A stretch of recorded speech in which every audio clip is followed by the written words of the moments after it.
So I'm going to read from a piece that I wrote last year about Justin Bieber, which was on the cover of Rolling Stone, and it's called Adventures of Superboy.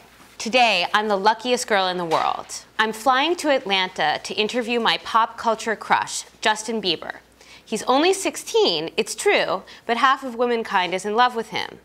I've watched his videos at least a dozen times each, own 2 of his 3 albums, and have him on my Twitter feed, though I've never tried to get him to retweet my name on my birthday, or asked him to send me a virtual kiss, or bought a lock of his hair on eBay for my locket.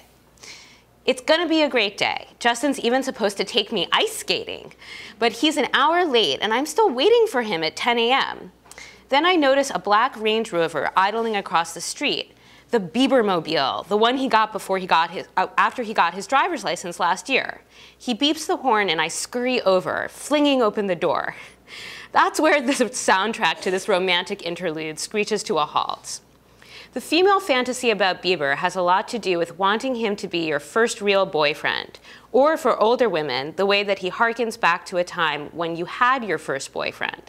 But as soon as I see Bieber, I realize that I have deeply confused fantasy with reality.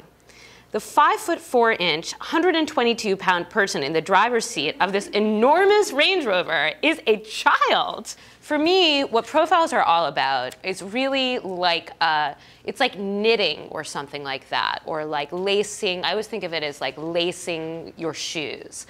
You have to kind of start at the beginning, but there's, you want to kind of like start at the beginning, but continue lacing the narrative the whole way through. You're still using the same tropes, the same themes, the same subjects, set them up early and return to them over and over. That's my philosophy on profiles. I think it works for me. I'm interviewing people like Justin Bieber a lot. They're not really that excited to do another interview. And I find that if you ask people about their childhood, they get really interested in that. And that is a way to really bring your subject in. Justin was not always kind of like a spoiled brat 16-year-old, right? He has something powerful in his past. He has something to say. For me, again, like bringing in some things that feel very real, also combined with things that are very flashy is important. I think of it a lot as you have to give, a little bit of sweetness and a little bit of medicine. And you have to, a good profile combines both of those 2 things in like a little bit of a, kind of back and forth interchanging dance.